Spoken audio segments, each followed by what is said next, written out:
All right, everybody, so welcome back, and what we're going to talk about today is a concept that is really important in sociology, and that is social stratification. Now this shouldn't, we've already kind of talked a little bit about this subject when we were talking about the different perspectives in sociology, especially when we were talking about the Marxist perspective in sociology. We touched on this a little bit. We're going to touch on that a little bit more a little bit later in the video.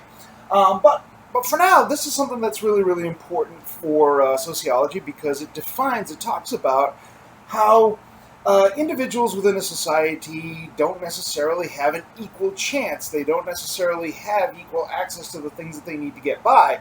And that's kind of something that's really important. How does one's ability to get by, get the resources that they need, for instance, access to money and things like that, how does that impact their overall behavior, right? So this is something that's really important. Of all of the external sources of influences on our behavior, social stratification plays a huge role in sociology. So let's figure out exactly what do I mean by social stratification, right? And to understand what we mean by social stratification, the first thing that we have to look at is what exactly do I mean by life chances, all right? So how do we define life chances? Well, life chances, for sociologists, life chances is one's ability to access the resources that they need to maintain and improve the quality of their lives. So this isn't just a matter of survival, right? Yes, we all need food, we need water, we need shelter and things like that. But this is also a matter of maintaining a quality of life, right? How does your ability to live and the level of comfort that you have compare to that of your neighbors and that kind of stuff? So that's what we're talking about with regard to life chances. Now, life chances, yes, food, water, clothing, shelter, having access to a clean environment, these are life chances. Quality education, that's a life chance. Access to medical care, that's a life chance. Access to decent infrastructure, like access to electricity, access to decent roads, having access to decent housing. Those are also life chances, right? Access to media resources, informative communication resources, these are life chances. So something like whether or not you have access to Wi-Fi. This is something that was a huge issue, right, in Lee County as we're trying to get into distance learning. It's pretty clear that, well, folks who don't have access to Wi-Fi aren't going to have access to education if we do distance learning. So how do we resolve this issue? How do we make sure that all students have access to Wi-Fi, right? So that is a matter of social stratification. For many students, that was not an issue, but for a lot of students, that really was an issue, right?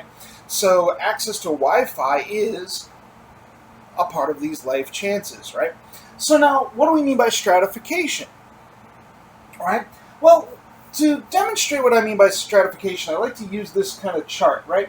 So this is just a standard, a standard graph, and on your y-axis here is access to life chances. Your x-axis is population, right? And if I were to take a look, and if I were able to go and I were able to calculate, let's say maybe survey 1,000 people and ask them and examine their ability to access things like healthy food, access to education, healthcare, things like that, and I were to plot them on a graph, right? What I would do is maybe I would divide this up. I could divide the population up into genders, so male, female on the left and right. It doesn't really matter how I do this, right? But I can actually just kind of start plotting people. So what I'm going to see is some people, there's going to be a cluster of people, down here, and there's going to be maybe a cluster of people,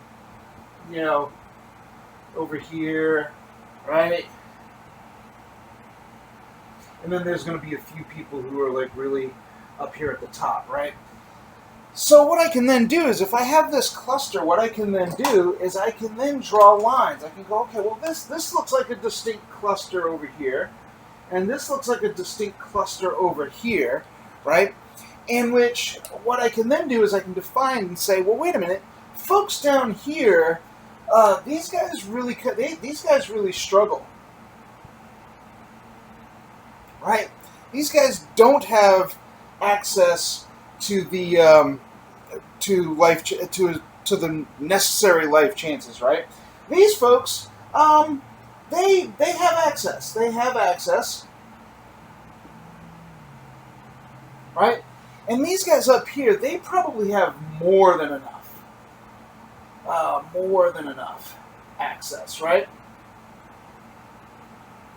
So what we have is we've created layers, right? In other words, what we have done is we've created strata. So if you, for instance, if you study geography and you talked about strata in geography, you would probably get a picture of like the Grand Canyon, and the landscape of the Grand Canyon has all of these layers that you see, right? Well, that's what a strata is. A strata is simply a layer, okay? So that means social stratification is a layering of one's ability for access to resources, right? And what we can probably see is if we look at this, we would probably be able to say that folks down here are probably what we would call poor, right? In other words, they don't have enough access to resources to maintain and improve their quality of living, right? They are poor. And we could probably look at the folks up here who have more than enough. Well, they're your rich. Not only do they have all of the resources that they need to maintain and improve their quality of life, but they have more than enough, right?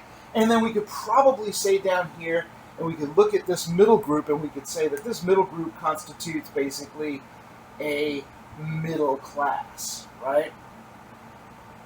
A middle class. Right? So this is kind of how we have this layered out. So these folks, they're probably working really hard, but they're not able to make it. These folks are probably working pretty hard, but they're able to make it and maintain a decent standard of living. These folks, maybe they're working really hard too, but they have way more. They have more than enough to get by. So we could kind of suggest that. So if we're going to define what social stratification is, we can say that social stratification is what we would call differential access to life chances based on social status, right? Folks who are rich have higher social status than those who are poor, and those in middle class have lower social status than those who are rich, but better than both, right? So it's differential, in other words, differential access to life chances based on social strata. Let's try that again. Differential access to life chances based on social status. Bam! Definition of social stratification. Okay. So as we're looking at stratified systems, we have to understand that every single system in the history of mankind has been some kind of a stratified system. We've always had arrangements in which some people in the society have greater access to resources than others. Now, this is true of what we would call kind of your civilized nations, right? Urban kind of societies, right? So if we take a look at like tribal societies, well, everybody in the tribe has largely equal access to resources. That's what Marx referred to as primitive communism, right? You have these relatively small tribes. They all kind of work together to get the resources that they need, and they all largely kind of share those resources. However, but when we actually get into like urban societies, like the early city states, and we start looking at agrarian societies where we start to have a surplus of rations, right? A surplus of food, especially. Now, if there's a surplus, then you're going to have, as far as we've experienced thus far in history, you're going to have an unequal distribution of that surplus, right? Some people are going to have greater access, and those people who have greater access are going to have greater access to life chances than others, right? So all of those, since the beginning of what we would call civilization, right, we've always had these stratified systems, right? So what kinds of stratified systems have we had? Well, there are different kinds, and what you'll notice, I'll go over some of these definitions real quick, but what you'll notice is that oftentimes in these societies, you'll see different kinds of stratified systems existing side by side at times, right? Now, one of the easiest ones to understand is a caste system, right? And when you learned about, for instance, when you learned about ancient India back in 6th grade, I know you remember all of that really, really well. You learned about ancient India, and you learned about how ancient India was divided up into castes, right? So at the bottom, you had your they don't like to use the term. I learned it as the pariah. That was actually kind of a snide name for them. But the pariah, and then you had your Sudra, and your who were kind of your farm workers and peasants, and you had your Vaishya, who were your craftsmen, and then you had your Kshatriya. They were your warrior caste, and then you had your Brahmin class at the very top. Those are the ones who were kind of your priestly class and your kingly class, right? So. I shouldn't say class, they were your caste, right? These are caste systems. So if you were a Vaishya in ancient India, you were born a Vaishya, well, you were going to live the rest of your life as a Vaishya. That was it. You were going to marry a Vaishya, and you were going to have little Vaishya children who were going to do the same thing that you did, right? That was it. And now, if you were a Vaishya and you were an exceptionally skilled fighter, it didn't matter. You weren't ever going to be a Kshatriya in the warrior caste, right? That's just not going to happen. You can't move up.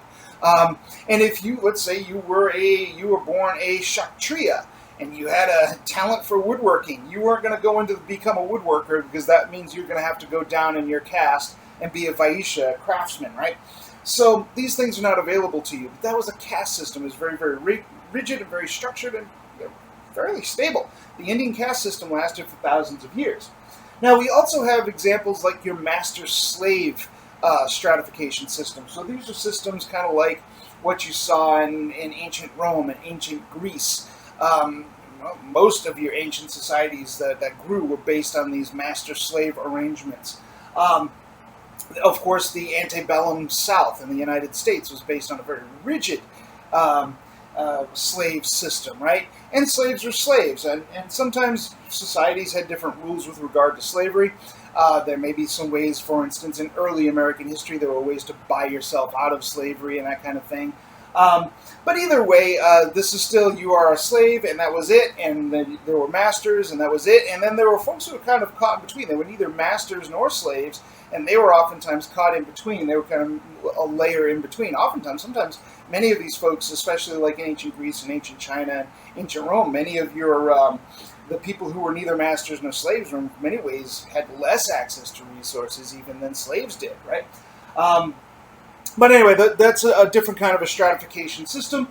We also have feudal systems. Feudal systems were like the ones that were around when you think about stories about the Middle Ages and the Knights of the Round Table and all that kind of stuff. Those were feudal systems that were set up on a system that was known as vassalage, so that you had a lord who had the land, and the land was your biggest resource for life chances. You had the lord who owned the land, and everybody else who lived on that land pretty much were vassals of the lord. They had to do what the lord told them to do, and in exchange, the lord would allow them to use some of the land for their own resources, and the lord would guarantee a certain amount of safety and protection for the vassals under him, right? So that was a system of vassalage. It was a feudal system. So a feudal system is one where you have a nobility and a landed gentry that own the land, and then you have people who work on that land who kind of belong. They're not quite slaves, but they pretty much belong with the land, and the lord has. And then there are some folks in between. So you have craftsmen, but the craftsmen usually have their workshops are on the land that's owned by the lord, so they owe rents to the lord. You will have also in your feudal system a military class, right? These were your knights in feudal Europe. In feudal Japan, it was the samurai. You have a military class there. And now we're starting to talk about class arrangements, and that's a feudal system. Now, something that you'll notice about these systems, right? These top three, the blue, the red, and the green, is that these were pretty rigid. In other words, if you were a nobleman, then you were a nobleman. It didn't matter how much of an idiot you were always going to be a nobleman. If you were a Brahmin in ancient India and you were a complete moron, you were still going to be a Brahmin, no matter what, right? And if you were a Sudra in ancient India, it didn't really matter how brilliant you were always going to be a Sudra. And in like feudal Europe, if you were a peasant, you were always going to be a peasant, right? At least working your way up would have been very, very difficult for you. Maybe you could have made it into becoming a craftsman or something like that if you were especially talented. But you were never, ever going to be a nobility. You were never going to be a nobleman. You may even become very, very wealthy, but you'll never, ever have the status of a nobleman, right? You would always have to defer to somebody with a noble title, a lordly title. If there was a duke or a lord or an earl, even if you were a knight and you got the designation of sir, you still had to defer, right? There was nothing you could do about it. You were born into that kind of a situation. Maybe a certain amount of mobility would be allowed, but it was very, very restricted. So these were systems that were based on what we call ascribed status. In other words, that's the status you got. You're born with it, and there's really not all that much you can do with it. Maybe there was some mobility, but mobility was very, very limited. So we could say that it's limited social mobility. All right. In other words, if you were born poor with poor access to life chances were pretty good that that's how you were going to die. You were going to die with those very limited, and that chances were pretty good that your children were going to be in pretty much the same shape.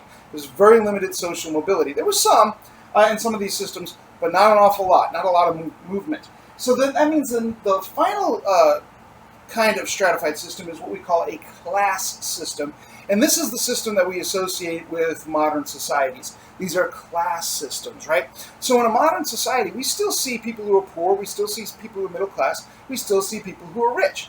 But we define them in terms oftentimes of wealth and money. Money in our modern societies, access to currency, is what gets us access to our other life chances, right? So we could take a look at somebody who is poor. A person who is poor is pretty much defined as somebody who has to labor, they have to work, right? And in that labor, they barely make it. They make enough basically for survival, but they don't make enough for improving the quality of their lives or even maintaining the quality of their lives, right?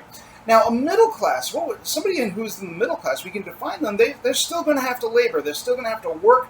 They're still going to have to sell part of their time to somebody else in order to make money to perpetuate themselves. But in the middle class, they have a surplus. At the end of the day or at the end of the week, when they get their paycheck, they can meet their expenses, they can meet their needs, and have a bit of a surplus that they can put toward their ability to get by, right?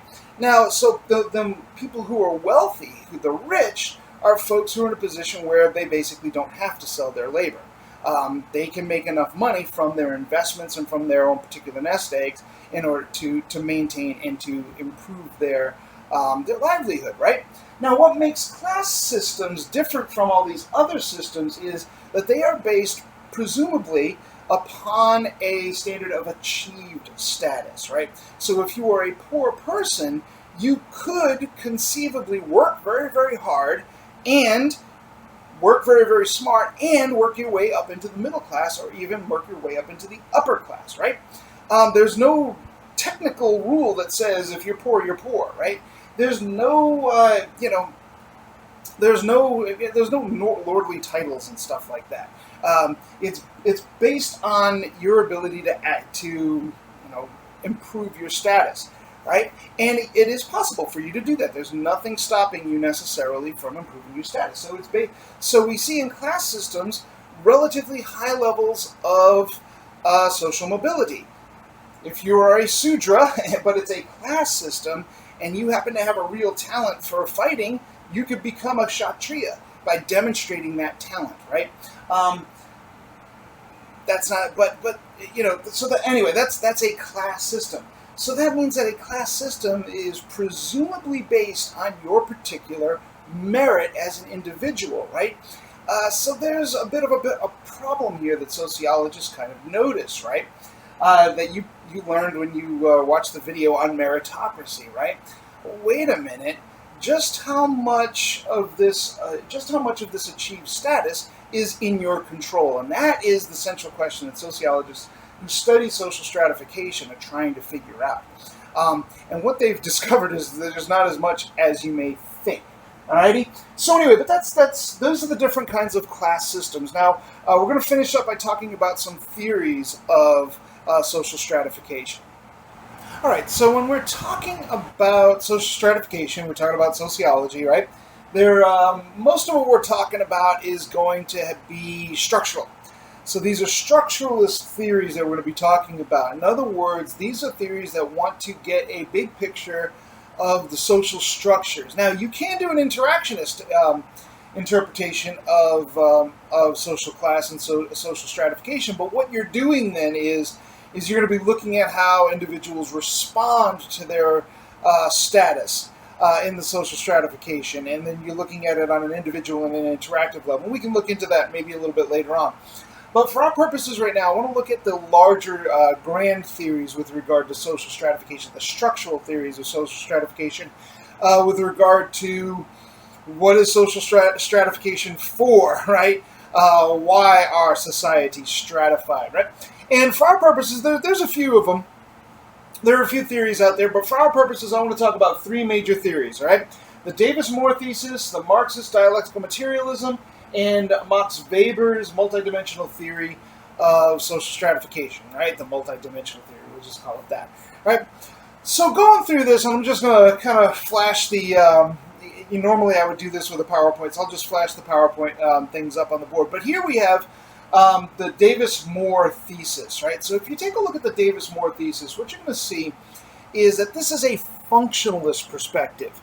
So in other words, the Davis-Moore thesis is going to suggest that social stratification is functional. Social stratification is functional, right? And the idea is to figure out, well, what exactly is the function of social stratification? And Davis-Moore comes up, these are two different researchers, these are two different theorists that kind of work together on this. So the idea behind Davis-Moore is that, well, social stratification is functional because what it does is it takes the most important jobs of the society and gives those jobs a higher status than the least important jobs in the society. And what that does, by doing that, it provides you an incentive. So if you want higher status, then you have to figure out a way to do the more important jobs in the society, right? So for functionalist analysis, the idea is, well, then if you're born poor, for instance, then what you want to do is you want to figure out, well, what are those things in society that are the most important, like being a doctor, right?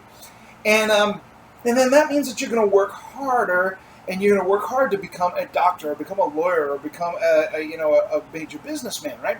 So that means that what's going to end up happening is we're going to end up with a sorting going on in society where the people with the most talent and the most drive are the people who are doing the hardest, most important jobs, and the jobs that require the most technical skill. And then the folks at the bottom who are doing the work that isn't necessarily as important or isn't as hard to do, they're going to be in the bottom of the status, and they're not going to get as much status. So it provides you an incentive to go out and do the necessary work to get the higher levels of status. So this is the idea behind the function of social stratification, right? It kind of becomes a little bit of a problem, right? In modern, one of the things that we're seeing is, well, who are the essential workers right now? Well, the essential workers in many cases, yes, our medical professionals are very essential, teachers are essential, that kind of thing. But major financial advisors, essential? Right? Retail clerks, grocery store attendants, these are folks who are being demonstrated as being pretty essential folks, and yet not necessarily folks with particularly high status, right? So that becomes a bit of a problem with regard to the Davis-Moore thesis. Also, the Davis-Moore thesis doesn't really do a particularly good job of explaining social stratified systems that are not class-based, right? So how would this work with regard to like a caste system or a slave system, where if you're a talented businessman but you're a Sudra, it doesn't matter how hard you work, right? What provides the incentive there, right? So Davis Moore doesn't do a particularly good job of explaining those things, but let's face it, it does do a pretty good job of explaining, for instance, why somebody would go to medical school and spend 8 years, practicing and learning this particular field. Obviously, they're going to do that with the assumption that when they graduate, they're going to get a high status and lucrative profession. Whereas somebody who's doing a job that, like retail clerk, where it doesn't require an awful lot of training and it doesn't require a lot of investment on your part, those jobs are going to be a little bit less status, but that also means that there's less investment on your part to put into doing that particular job, right? So the next theory that we're going to say is going to be kind of the contrary, kind of the argument against the Davis-Moore thesis, and this is the Marxist theory. Now, Marx is really going to be the first of the social thinkers to really think and elaborate a theory of class. And we've already kind of talked about this a little bit. I'm not going to get too far into it, but what we see here with the Marxist perspective is this idea of a dialectical materialism, right?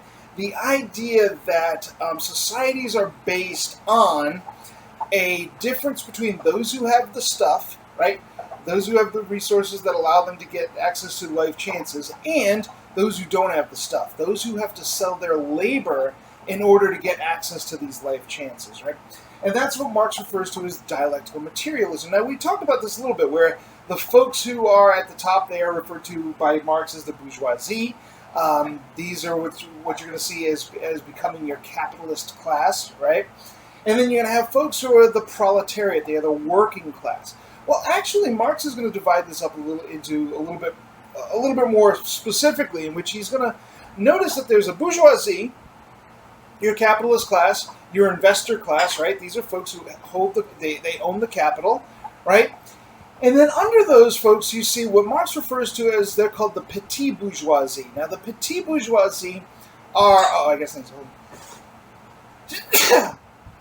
these are your folks who, they're maybe small business owners, right? They're not your investment class. They're not your capitalist class. They're folks who are still going out every day and they have to work. Maybe they're your professional, classes, like your doctors, lawyers, accountants, teachers, and stuff like that. And they make enough so that they can live with a certain level of luxury, but they're still selling their labor. But Marx points out that even though they're selling their labor, they still largely identify themselves with the bourgeoisie, with the middle class, with this capitalist class, and they usually align their interests with the capitalist class, even if arguably there's really no reason for them to do that. They're actually siding against their own interests, because the bourgeoisie does not share a sense of brotherly unity with the petit bourgeoisie, right? And then below the petit bourgeoisie is the proletariat. That's your working class, folks who are selling their labor, and they're not getting a surplus. They're not getting the benefits of anything that's associated with capitalism. And then below the proletariat is a group that Marx refers to as the lumpenproletariat. The lumpenproletariat is your permanent underclass, right? These are your homeless, these are your indigent, these are your people living under a bridge. These are the folks who are so absolutely desperate that they're willing to do anything in order to get access to the resources of... And what Marx suggests is that the lumpenproletariat pretty much exist because they are basically your reserve laborers, right?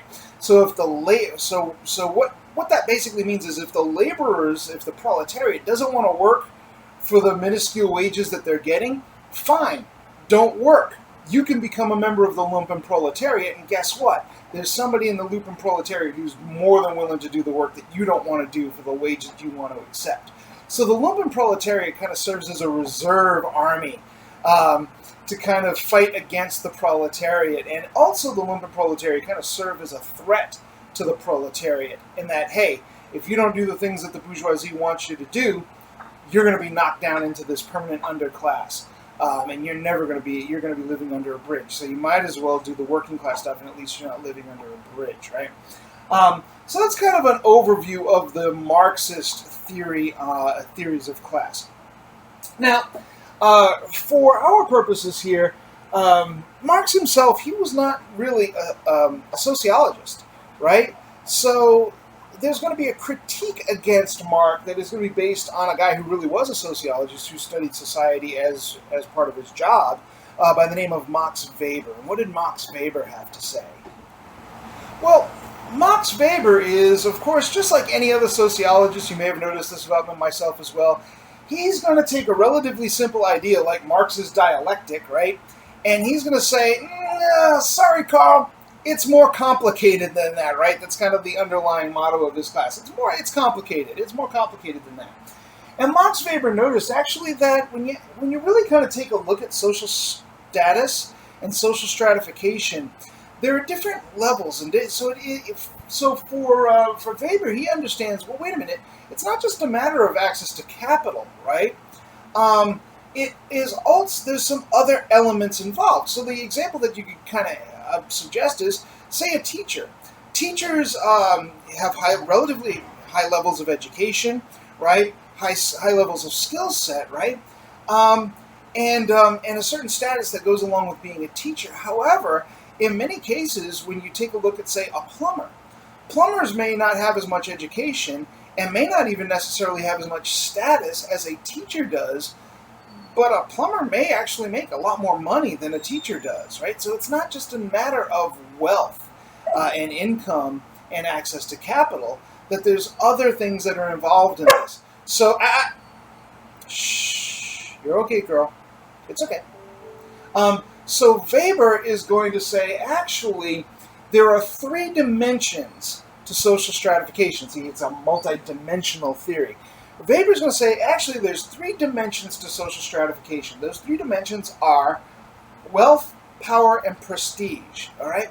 Wealth for Weber is the same thing as wealth for us, right? It's the thing that you exchange for access to life chances. But it's also power, right?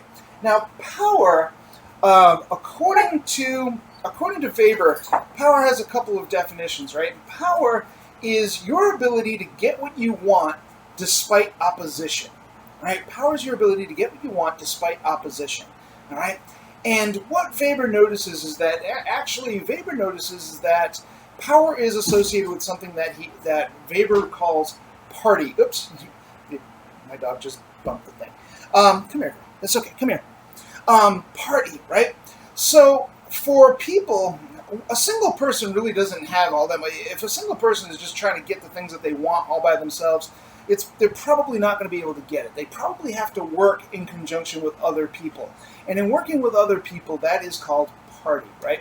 So folks who are able to get the things that they want, it's usually because they're able to access networks, right? So now Bill Gates can probably get just about anything that he wants, but he can't do it by himself, right? He sets up foundations and he gets people to work for him in these foundations, or he sets up businesses and he gets people to work for him in these businesses, right? If Bill Gates were selling computers out of his garage, he would never have been Bill Gates, right? He was able to accumulate this power because he's able to organize people to work for him and with him to get the things that he wants to get, right? We can talk in terms like political parties, right? Participating in a political party may be a way for me, as somebody who doesn't have an awful lot of power in society, to kind of empower myself and represent my interests politically, right? Because power kind of translates into politics as well. Now, the third dimension of this is something that Weber refers to as prestige. And exactly what is prestige? Prestige is an expectation of social deference, right? So the example that I can give you of this is in a classroom, I'm the teacher, you're the student. Being the teacher carries more prestige than being a student. So for instance, I can require you to say, call me Mr. Andosha, right? And you're expected to call me Mr. Andosha, and if you don't, there's measures that I can take to kind of coerce you into doing that, right? However, I don't have to call you Mr. or Mrs., well, not Mrs., right? Mr. or Miss Smith, right? I can call you whatever I want. I can call you, and there's really not an awful lot that you can do about it, right? So that's what we call deference, right? Deference means that there are norms in place that you're expected to follow to demonstrate that the person has a higher level of prestige or a higher status than you. So that's prestige. So when we take a look at social class according to Max Weber, he sees this on multiple dimensions. It's multidimensional, right? Wealth, power, and prestige. So maybe a teacher isn't necessarily going to have an awful lot of wealth. I mean, we do okay, but not an awful lot of wealth. And maybe we have a middling amount of power if we work together, and we form unions and stuff like that. We vote as a block, which we normally don't do, but there's some access to it. Maybe we don't have an awful lot of power, but in society, oftentimes we do have a pretty good level of prestige, right? Parents usually will defer to us, students will defer to us, and things along those lines. So there is a certain level of prestige that goes along with being a teacher.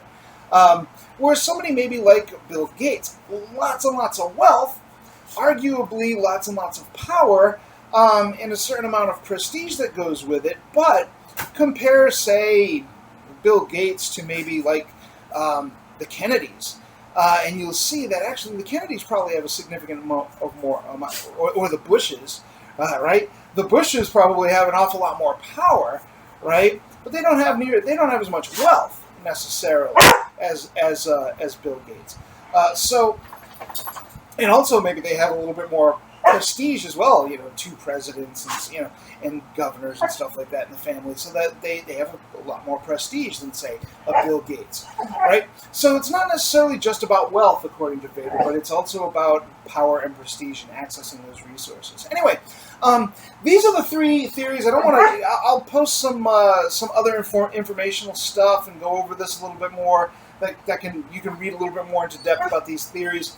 But this is it for now. If you have any questions, Zoom, email, the whole 9 yards, and I'm there for you. All right.